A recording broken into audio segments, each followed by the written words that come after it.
Welcome to ISONZO. So you've been drafted, but should you dodge the draft, or should you continue and serve your country?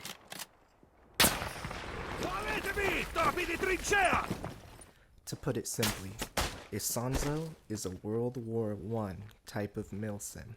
In other words, it is a video game that is meant to simulate the experience of World War I by having slightly more realistic controls than, say, something like a Call of Duty shooter. Now, I was drawn into the game because I saw some other YouTube channels compare it to something like Battlefield 1. And there were also talks about how there's building mechanics in the game. So I went into this game with the mindset, hey, it's gonna be like a more hardcore version of Battlefield 1, but that's not the case. In other words, if you're looking for a Battlefield 1 replacement for your PS5 Pro or just PS5, something that's next-gen level, this is not the case. And I would not recommend getting this game under that scope. It is not Battlefield 1, there's no destructible environments whatsoever. And the game mechanics are certainly more complicated, complex. There's issues I certainly have with them. I would say this game isn't as intuitive when it comes to knowing what you're supposed to do and when you're supposed to do it. You know, in Battlefield, you tend to know where the good spots are, where you can build, where you can destroy, where you want to camp, where you want to snipe from. In this game, it's a bit more complicated on where you ought to go. The team tends to be a lot more spread out and incohesive in comparison to Battlefield. I would recommend, if you play this game, definitely play with friends. Definitely get a mic and use it. There are commands that kind of like on a wheel that you can use to kind of guide your teammates, but it's not really as helpful as you would like. There's no like ping when you use the command. It's just the voice line, which is in a different language like French or Italian or something of the sort. And then there's a little marker at the top left of the screen that says X player said this, but it doesn't tell you where they are. It doesn't point to anything on the map. It's just, you better hope that they know who is talking and where they are. Something I like about this game is how you can completely forget who your allies are. Not because you don't know what color your team is, but because sometimes, depending on the skin enemy wears, it can be like a very similar color to what your team would be wearing, and then you'll be like, am I supposed to shoot them or not? And then they know that they are supposed to shoot you, and then you die because you didn't know you were supposed to shoot them. That's kind of funny, that's interesting. Another cool thing is when the gunplay, you die in one shot. Your enemies die in one shot, you die in one shot. This isn't always the case, but this is like maybe 75% of the bullets you take, you'll die in one shot. And so I think that's something that's very fun, that's very interesting. It adds to the immersion of the game. So, big problem I have with this game though is the match time.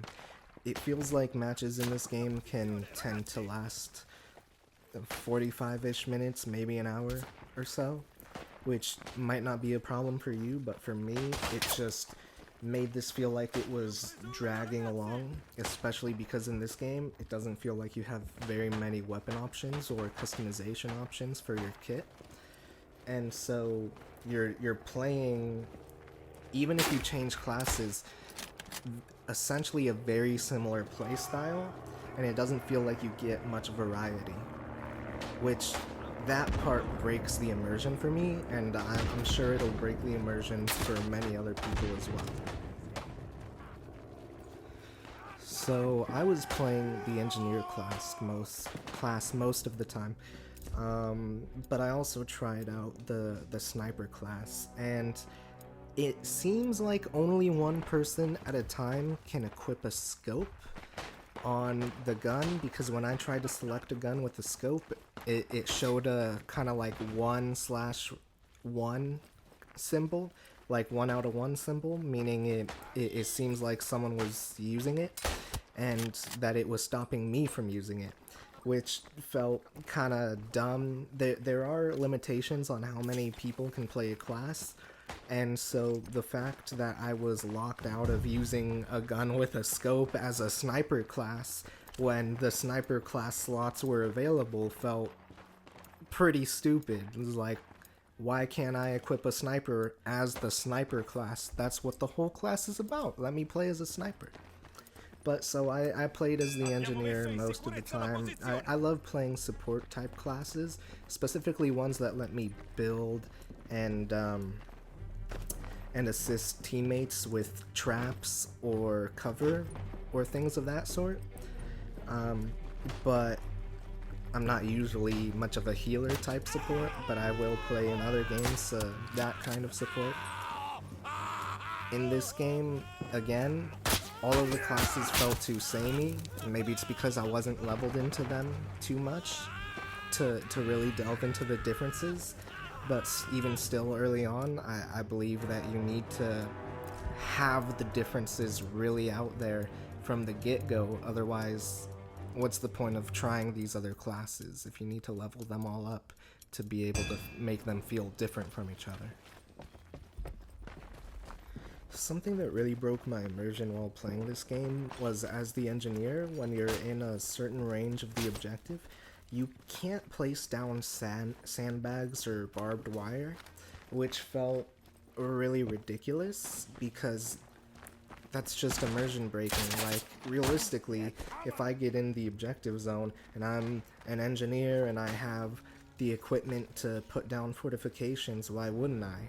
Just because I'm in a zone? Like, that's ridiculous. That would not happen in real life. I get this is a video game, but this is like one of those video games that's more closely meant to simulate the feeling of war as closely as possible, so having that kind of limitation felt pretty dumb to me. To go back to the main question, which is, should you dodge the draft? Or should you serve your country? Well, I think this game, you know, it depends. Like, if you want a game that's going to replace Battlefield, if you want a game that has destructible environments, a game that really lets you build, this game isn't quite it, right? This game is more of a World War I simulator. It's got stricter rules than you would like for something that's meant to simulate war as closely as possible, and it just doesn't bring that same feeling that Battlefield 1 gave. It is a beautiful game, don't get me wrong. This is PS5 Pro updated, so it's pretty much as good as you get. But again, this isn't that kind of game, and for those kinds of people expecting that, I would not recommend it. I would not recommend it at all. In fact, personally, I regret this purchase. However, if you're very much into milsims, if you play them a lot, if you want one that's more World War I related, then this is probably for you. I would still say, hey, be wary. Personally, for me, this game is maybe a 4 out of 10 in terms of being a fun game. In terms of being a more realistic or more accurate milsim, hey, this is probably closer to a 7 out of 10. So, again, I do not personally recommend this game, but if you really like those kinds of games, then you really have to decide for yourself. Anyways, this has been Ageless Eternal. Thanks for listening. Final verdict, would not recommend. Scava, fratello! Ormai è notte!